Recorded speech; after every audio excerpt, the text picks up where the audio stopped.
Bonjour, parlez-nous de votre retour d'Égypte.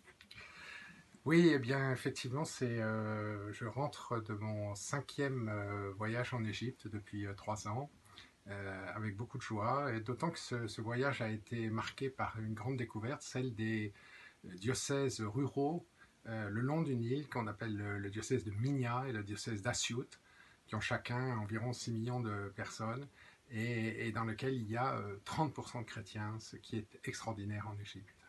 Qu'est-ce qui vous a frappé?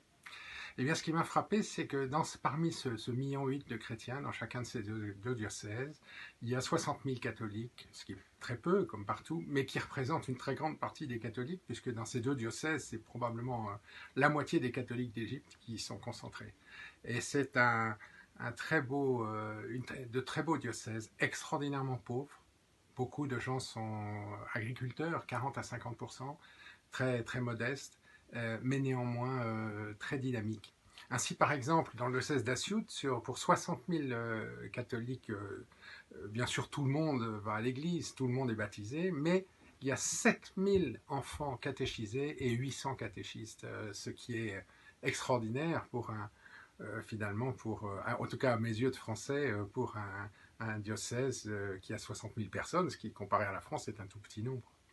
C'est donc vraiment un très grand dynamisme, et dans un contexte pourtant difficile, parce que les musulmans de la région sont travaillés par l'islamisme, et il y a eu beaucoup d'incidents, il y a eu des églises brûlées, il y a eu des assassinats, il y a eu des choses difficiles à vivre, et pourtant, eh bien, les gens continuent à travaillent à la fois pour le service de tous. Les dispensaires catholiques, les écoles catholiques sont ouvertes aux musulmans, les sœurs se dévouent absolument pour tous.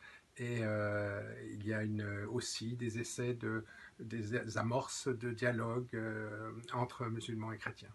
J'ai assisté à une extraordinaire cérémonie d'ordination sacerdotale, et j'ai pu voir des orthodoxes embrasser l'évêque, embrasser le nouveau prêtre, mais aussi l'imam du village le faire.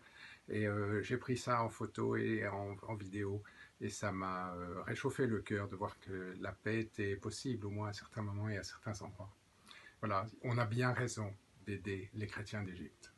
Merci beaucoup.